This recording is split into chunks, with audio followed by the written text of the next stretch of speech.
আমাবস্যার দিন কি এমন হয় ওই জঙ্গলে যে মানুষের লাশ পড়ে থাকে রাস্তায়? রাত 10টার পর মানুষজন কেন ভয় পায় ওই রাস্তা পার হতে?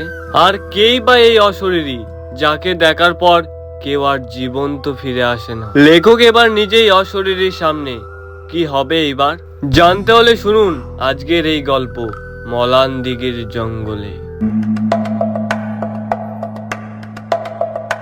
বর্ষাকালের দিন, তখনই বৃষ্টি হচ্ছে, তো আবার তখনই রোদ্দুর। বৃষ্টির সব সরঞ্জাম যেমন রেনকোট, ছাতা এইসব আমি নিয়েই বেরিয়ে পড়লাম বাইকটা নিয়ে। মা আমাকে অনেকবার করেই বারণ করেছিল যে সন্ধ্যে হয়ে গেছে, আজকে আর যেতে হয় না, কিন্তু কি বা করা যাবে, আমার যে খুব জরুরি একটা কাজ আছে। আর তাছাড়াও আছে নাকি মা বলছিল আমাবস্যা, আর তাছাড়াও মা নাকি বলছিল মানুষজনের মুখে মুখে নাকি শোনা যায় যে ওই জঙ্গলের রাস্তা দিয়ে যারা পেরিয়ে আসে এই আমাবস্যার দিন তারা নাকি কেউ আর বেঁচে ফেরে না। আমি মাকে এইসব আজগুবি কথা বলে বাদ দিয়ে দিলাম, কারণ এই গ্রামের মানুষজনরা ভূত প্রেত এইসব একটু বেশি বিশ্বাস করে। আর তাছাড়াও যদি কোনোদিন শেয়াল বা কুকুরকে দেখে নেই কোনো ঝোপের পাশ দিয়ে যেতে, সেটাকে তারা আজগুবি গল্প বানিয়ে প্রচার করে বেড়ায়। এইসব জিনিসে এত মাথা ঘামালে চলবে না, এই বলে আমি বাইক নিয়ে বেরিয়ে পড়েছি এবার আমার কাজের দিকে। এই মলানদিঘি জঙ্গলটা পের করে শহরে যাওয়ার একটাই কারণ, সেটা হচ্ছে মেন রোডে গেলে পুলিশরা ধরবে, কারণ হোক বা অকারণে তারা ধরে কিছু টাকা পয়সা নেবে, এইটারই ভয়ে এই জঙ্গলটা দিয়ে যাওয়া। আর সত্যি কথা বলতে এই জঙ্গলটা দিয়ে যেতে আমার এতটাও ভালো লাগে না, তবে কিন্তু এটা ভূতের ভয় না, এই জঙ্গলে এত পরিমাণে বাম্পার থাকে কি বলবো, প্রচন্ড পরিমাণে রাগ ধরে যায় বাম্পার পের হতে। যদি বাম্পার গুলোকে গুনতে বসি বোধহয় কয়েক হাজার বাম্পার গোনা হয়ে যাবে, কিন্তু কি বা করা যাবে, হাই রোডে গেলে তো আবার পুলিশদেরকে পয়সা দিয়ে যেতে হবে, ওর থেকে ভালো এতগুলো বাম্পার পের করে নেবো, কোনো ব্যাপার না। বাইক তো আমি ভালো স্পিডে চালাচ্ছি, আর কিছুক্ষণের মধ্যে আমি পৌঁছে যাবো শহরে। আর এই যে বলেছিলাম না বর্ষাকালের দিন কখনো মেঘলা তো আবার কখনো রোদ্দুর, এই যে শুরু হয়ে গেল ফোটা ফোটা বৃষ্টি পড়া। ভাগ্যিস হেলমেটটা এনেছিলাম, নাহলে বাইকটা চালাতে আবার অসুবিধা হতো প্রচন্ড পরিমাণ। আর তাছাড়াও আমি আকাশের দিকে তাকিয়ে একটু হেসে বললাম, আরে বৃষ্টি তুই আমাকে ভেজাতে পারবি না, আজ আমি ছাতা রেনকোট সব আমার টুল বক্সের ভেতর ভরে এনেছি, দেখি কত জোরে বৃষ্টি হতে পারে আজ। আধা ঘন্টা 45 মিনিট যাওয়ার পর যখন বৃষ্টির গতিবেগ প্রচন্ড বেড়ে গেল, তখন আর পারা গেল না, রাস্তার সাইডে বাইকটাকে দাঁড় করিয়ে রেনকোটটা টুল বক্সকে বের করে পরে নিলাম। বাস আবার কি শুরু হয়ে গেল মেঘের গর্জন। আমার তো মনে হচ্ছে জঙ্গলের সাইডটাতে বেশি বৃষ্টি পড়ছে, কারণ এত বড় বড় ফোঁটা আর এত জোরে বৃষ্টি, আর তার সাথে এই মেঘের গর্জন। আমি একটা বেশ বড় ছাতিম গাছের নিচে বেশ বাইকটাকে দাঁড় করিয়ে দাঁড়িয়েছিলাম, তাই একটু কম ভিজছি। যাই, এই ঠান্ডা ঠান্ডা ওয়েদারে কোনো একটা চায়ের দোকান দেখতে হবে। বৃষ্টিটা কিছুটা কমতেই আমি আবার বাইকটা নিয়ে বেরিয়ে পড়লাম। তারপর কিছুক্ষণ পরে একটা রাস্তা সাইডে চায়ের দোকানের কাছে এসে পৌঁছালাম। বর্ষার এই ওয়েদারে বেশ প্যাচপ্যাচে কাদা রাস্তা, তাই বাইকটা সাবধানে রেখে আমিও সাবধানে এগিয়ে গেলাম চায়ের দোকানের দিকে। তবে যাই বলো না কেন, এই বৃষ্টি মাখা ওয়েদারে চা আর তার সাথে একটা সিগারেট খেতে অসাধারণ ফিল হয়। দোকানে একটা বয়স্ক দাদু ছিল, তো আমি তাকে এক ভাট চা আর একটা সিগারেট চেয়ে নিলাম। বাস, এরপর আমি তৃপ্তি সহকারে একটা দেশলাই কাঠি বের করে সিগারেটটাকে ফস শব্দে ধরিয়ে নিলাম। বাস, এবার আবার কি, চায়ের ভারে চুমুক বসালাম আর ফস ফস করে সিগারেট টানতে শুরু করে দিলাম। অনেক তৃপ্তি সহকারে চার সিগারেটটা খেয়ে এইবার বাইকটা নিয়ে বেরিয়ে পড়লাম, কারণ এখানেই যদি সব টাইমটা আমি শেষ করে দিই তাহলে তো আবার আমাকে বাড়ি ফিরতে হবে, আবার শহরে গিয়ে আমার যে কাজটা আছে সেই কাজটা কমপ্লিট করে আমাকে আবার বাড়ির দিকে রওনা দিতে হবে। তাই বেশি এখানে দেরি করলাম না, চায়ের দোকানে বিলটা মিটিয়ে বাইকটা নিয়ে এবার আমি বেরিয়ে পড়লাম। যেই গতিবেগে বাইকটা চালিয়ে আসছিলাম তার থেকে কিছুটা কম গতিবেগ কমিয়ে আমি কিন্তু বাইক নিয়ে বেরিয়ে পড়েছি। আর কিছুক্ষণ বাইক চালানোর পর প্রায় ওই কত হবে, মিনিট 30 মতো বাইক চালিয়েছি, তারপর কিন্তু আমি আমার গন্তব্যস্থলে পৌঁছে গেলাম। আর বিশেষ কথা আপনাদেরকে তো বলতেই ভুলে গেছিলাম, আমি একটা ইলেকট্রিক অফিসে কাজ করি, আর এই ঝড় বৃষ্টির কারণে একটা মেশিন খারাপ হয়ে যায়, আর সেটাকে ইমিডিয়েট সারাতে হবে, সেই জন্য আমাকে কল করেছিল। আর তারই কাজে এই সন্ধ্যের দিকে ছুটে আসা। যেই ভদ্রলোকে বাড়ি এসেছি সে আমাকে মোটা অঙ্কের টাকা দেবে বলেছিল, তাই আমি চলে এসেছি, না হলে আজকে আমি আসতাম না এই ঝড় বাদলের দিন। তার বাড়ির সামনে দাঁড়িয়ে আমি কলিং বেলটা বাজিয়ে কিছুক্ষণ দাঁড়িয়ে রইলাম। তারপর ভদ্রলোক কিছুক্ষণ পর বেরিয়ে এসে আমাকে বলল, আরে আসুন আসুন, এতটা লেট হলো যে? আমি তাকে বললাম, আরে এই যে অবস্থা, বৃষ্টির ওয়েদার দেখতেই তো পাচ্ছেন, জঙ্গলে অনেকক্ষণ দাঁড়াতে হয়েছিল এই বৃষ্টির জন্য, সেই জন্যই আর কি ও একটু দেরি হয়ে গেল, কিছু মনে করবেন না। ভদ্রলোক এবার একটু হেসে আমাকে বলল, আরে মনে করার কি আছে, আসুন আসুন ভেতর আসুন। তা এই ঠান্ডা ঠান্ডা ওয়েদারে এক কাপ চা হবে নাকি? আমি তাকে বিশেষ করে বারণই করে দিলাম ঘাড় নড়িয়ে, বললাম, আরে না না, এই তো আসার সময় একটা দোকানে দাঁড়িয়ে চা আর বিস্কুট খেয়ে এসেছি। আর তাছাড়াও চায়ের নেশা আমার খুব বেশি নেই যে আমাকে রোজ চা খেতে হবে এমনটা না। আজকেও একটু ঝমঝম বৃষ্টি হলো, আজ আমার একটু চা খাওয়ার মন হলো তাই চা খেলাম, তা না ছাড়া আমি চা এতটা খাই না। আচ্ছা মশাই, এবার চলুন আপনার ফ্রিজটা দেখি কোথায় কি হয়েছে। আবার এই বিদ্যুৎ চমকানোর জন্য বোধহয় কিছু প্রবলেম হয়েছে আপনার। চলুন কোথায় ফ্রিজটা আছে আমাকে দেখিয়ে দেবেন। হ্যাঁ আপনি বোধহয় ঠিকই ধরেছেন, ফ্রিজটা তো আমাদের রানিং ফ্রিজ, কোনোদিন কিছু হয় না। আজ হঠাৎ করে এই যে বিদ্যুৎ চমকানোর জন্যই কিছু হয়েছে, আপনি ঠিকই বলেছেন। আসুন দেখবেন কি হয়েছে, চলুন। আর তারপর আমি ভদ্রলোকের সাথে বাড়ির ভেতর প্রবেশ করলাম। দোতলাতে উঠে একটা সাইডের ঘর ছিল, সেখানে ফ্রিজটা রাখা ছিল, সেখানেই আমাকে নিয়ে গেল। আমি বেশ কিছুক্ষণ ধরে ফ্রিজটাকে দেখে নিলাম, দেখে নিয়ে বুঝলাম না তেমন বেশি কিছু হয়নি, এই যা হয়েছে মিনিট 20-র মধ্যেই প্রবলেমটা সলভ করতে পারবো। তারপরে আমি ভদ্রলোককে কয়েকটা জিনিস আনতে বললাম, সে বাজার থেকে এনে দিল। বাস তারপরে আমি তার ফ্রিজটাকে মিনিট 20-র মধ্যে ঠিকঠাক করে দিলাম। এইবার ভদ্রলোক আমার পাওনা মিটিয়ে দিতে আমি বাইকটা নিয়ে তার বাড়ির সামনে দিয়ে বেরিয়ে পড়লাম। আর হ্যাঁ, ফ্রিজটা ঠিক করে আমি প্রায় ওই 3000 টাকার মতো পেয়েছিলাম। তো ভাবলাম যাওয়ার সময় কিছু খাবার নিয়ে যাব, তাই একটা মিষ্টির দোকানে দাঁড়িয়ে কয়েকটা বেশ বড় বড় দেখে রসগোল্লা নিয়ে নিলাম। অনেকটাই রাত হয়ে গেছে দেখে ভাবলাম কটা বাজছে একটু দেখে নি।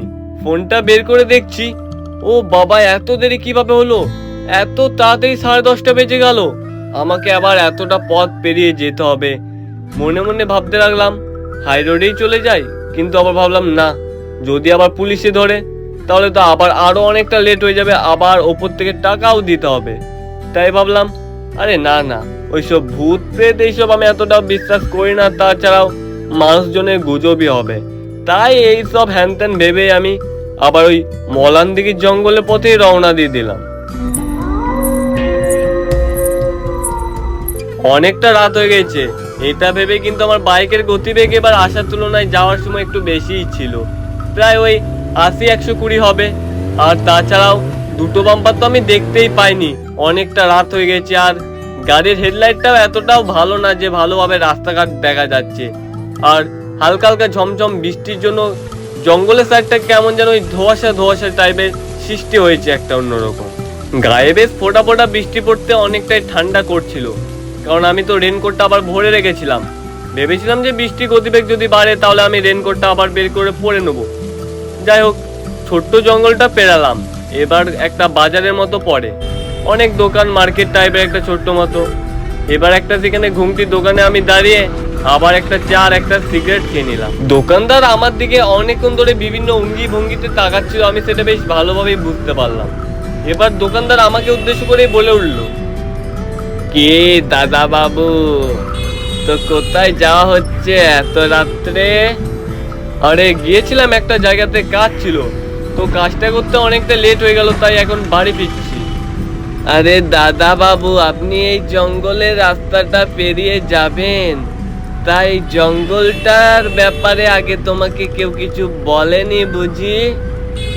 আমি বেশ মনে মনে হাসলাম, আবার নিশ্চয়ই সেই গ্রাম বাংলার কোনো এক ভূতের গল্প আমাকে শোনাবে, যে জঙ্গলে এই হয়েছে, এই জঙ্গলে কোনো অশরীরীকে দেখা যায়, বা এই জঙ্গলে কোনো মায়াবী আত্মা আছে, এইসব ভেবে নিজেই মনের ভেতর হাসিটাকে চেপে ধরলাম।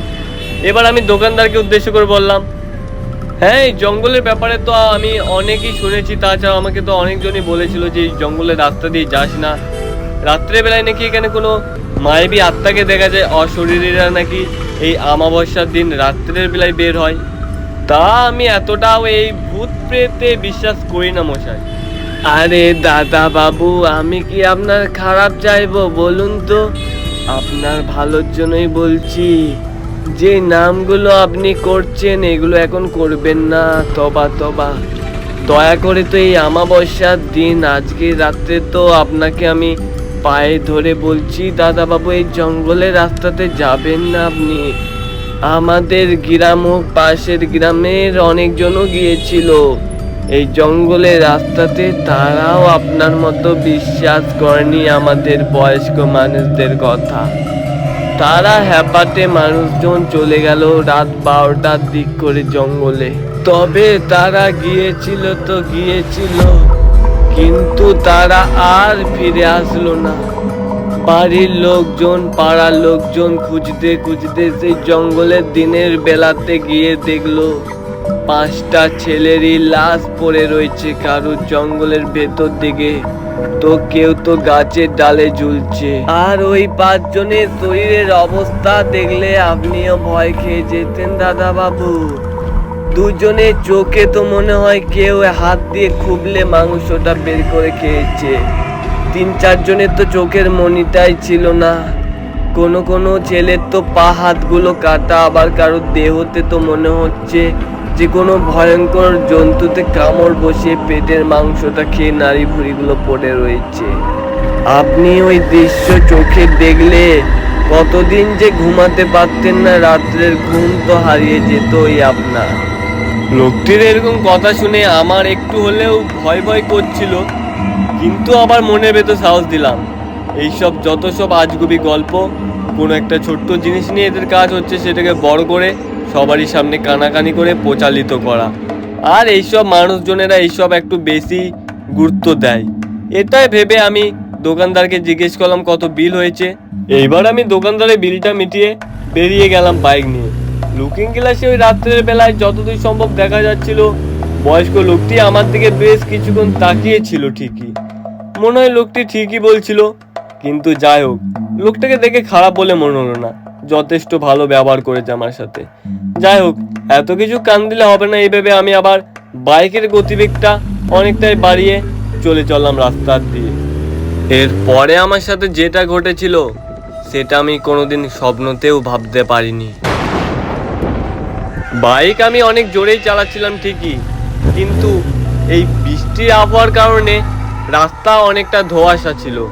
আর তাছাড়াও অমাবস্যা ছিল সেই দিন, ওর জন্য তো অনেকটাই নির্ঝুম, একদম ঘুটঘুটে অন্ধকার। এই ঘুটঘুটে অন্ধকারে বাইক চালাতে আমার অনেকটাই অসুবিধা হচ্ছিল ঠিকই, কিন্তু কি আর করা যাবে, এই জঙ্গল পেরিয়েই তো আমাকে বাড়ি ফিরতে হবে। আর তাছাড়াও এই নিঃশব্দ অন্ধকার জঙ্গলের মধ্যে দিয়ে জীবন্ত একজন প্রাণী যে কিনা আমি বাইক চালিয়ে যাচ্ছি। তাছাড়াও জঙ্গলের বিভিন্ন শেয়াল, খরগোশ, বিভিন্ন ফুটকার শব্দ, এত কিছু কেয়ার না করে আমি কিন্তু বাইকের গতিবেগ না কমিয়ে আরো বাড়িয়ে দিলাম। আকাশটা আপাতত ঠিকই ছিল, কিন্তু হঠাৎ করে কোথা থেকে অনেকগুলো কালো মেঘ এসে জড়ো হয়ে গেল, আর সেই মেঘের গর্জন। ব্যাস, আবার কি শুরু হয়ে গেল সেই মুষলধারের বৃষ্টি। সেই বড় বড় ফোঁটা আমার হাতে পায়ে পড়ছে। বেশ কিছুক্ষণ বাইক চালাচ্ছিলাম ঠিকই, কিন্তু আর আমি পারলাম না এই বৃষ্টির ভেতর বাইক চালাতে। আমি একটা বড় গাছ দেখে বাইকটাকে ঠেসিয়ে দাঁড়ালাম, কারণ হাওয়াও প্রচণ্ড পরিমাণে দিচ্ছিল। বাইকটা যদি পড়ে যায় সেই ভেবে আমি একটা নিঝুম গাছের নিচে বাইকটাকে ঠেসালাম, সেইখানেই দাঁড়ালাম।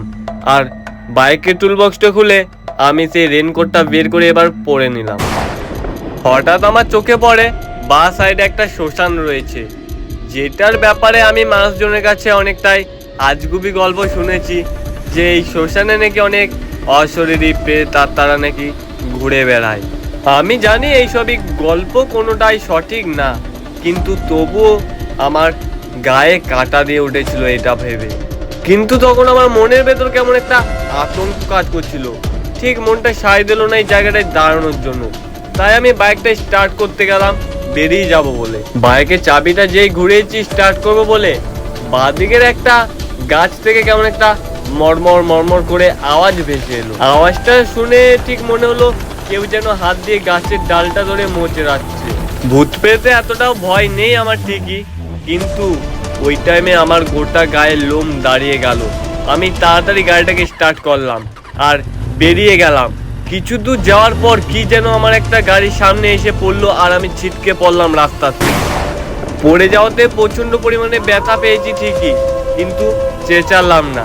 জানি চেঁচিয়ে কোনো লাভ হবে না, কারণ এই জঙ্গলে আমি একজন যে কিনা জীবন্ত। আর তাছাড়া এই গাছ, পরিবেশ সব যেন কেমন একটা গম্ভীর হয়ে গেছে ওয়েদার। এবার যেন মনে হলো বৃষ্টির গতিবেগ আরো অনেকটাই বেড়ে গেল, আর তার সাথে মেঘের গর্জন। পায়ে হাতে অনেকটাই লেগেছিল, সেই জন্য কুড়িয়ে কুড়িয়ে বাইকের কাছে আসলাম। বাইকটাকে অনেক কষ্টে তুলে এবার যে স্টার্ট করে বেরাতে যাব, ঠিক সেই সময় সাইডে শ্মশানে থেকে কেমন যেন একটা ঘুঙুরের আওয়াজ ভেসে আসলো আমার কানে। ওই টাইমে আমি ভয় পাই না এটা বলা কিন্তু ভুল।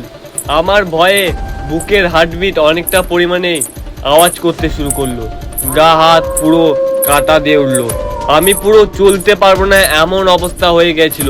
তখন বারবার করে আমার কানে ভেসে এলো, আসার আগে ওই বয়স্ক লোকটি যেই সব কথাগুলো বলেছিল সেই সব কিন্তু আসলে মিথ্যে নয়। হঠাৎ করে আমি বুঝতে পারি ঘুঙুরের আওয়াজটা শ্মশানের দিক থেকে আমার দিকে এগিয়ে আসছে ক্রমাগত। আমি কিন্তু কাউকে দেখতে পাচ্ছি না ঠিকই, কিন্তু ঘুঙুরের আওয়াজটা বুঝতে পারছি যে দূরে থেকে আস্তে আস্তে আমার কাছে এসেছে। হঠাৎ করে ঘুঙুরের আওয়াজটা আমার কাছে এসে থেমে যায়। আমি এদিক ওদিক তাকিয়ে দেখি, বহুদূর পর্যন্ত দেখার চেষ্টা করি, কিন্তু অন্ধকার বিচ্ছিন্ন এলাকার জন্য আমি কিছু দেখতে পাচ্ছি না। আমি একবার সামনের দিকে আর একবার পেছনের দিকে তাকিয়ে বললাম, কে কে আপনি? কে আমাকে এই রাস্তায় ভয় দেখানোর চেষ্টা করছেন? সাহস থাকে তার সামনে আসুন। আর তারপরেই হঠাৎ দেখি আমার চোখের সামনে দিয়ে একটা কালো অশরীরী ছায়ামূর্তি রাস্তার এদিক থেকে ওদিকে কেমন ভেসে চলে গেল। আমার ভয়ে তখন জীবন পুরো হাতে চলে এসেছে। আমি কোনো কথা বলতে পারছি না। আমার এতটাই ভয় লাগছে, আমি যে মুখ ফুটে কিছু একটা বলতে যাব বা হাতটা নড়াবো সেই ক্ষমতা আমার আর নেই। হঠাৎ আমি দেখতে পেলাম ছায়ামূর্তিটা ঠিক শ্মশানের সাইডে দাঁড়িয়ে। কালো কুচকুচে ছায়ামূর্তি, অন্ধকারে তাকে বেশ ভালোভাবে বোঝা না গেলেও বেশ স্পষ্ট একটা বোঝা যাচ্ছে কেউ দাঁড়িয়ে আছে। তার চোখগুলো পুরো আগুনের গোলার মতো জ্বলজ্বল করে উঠছে। হঠাৎ এবার সেই অশরীরী ছায়ামূর্তিটা হাসতে শুরু করলো।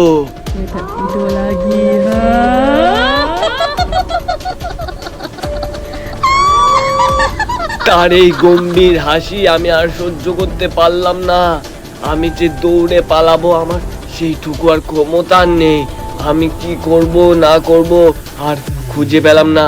মনে মনে শুধু ঠাকুরকে ডেকে গেলাম। আমার মনের ভেতর শুধু একটাই প্রশ্ন আসছে, আমি কি তাহলে আজ আর বেঁচে ফিরবো না? হঠাৎ করে সেই কালো ছায়ামূর্তিটা আমার সামনে এক পা করে এগিয়ে আসছে। কে কে রে? এই জঙ্গলের রাস্তাতে আমার বাসা দিনে এসেছে।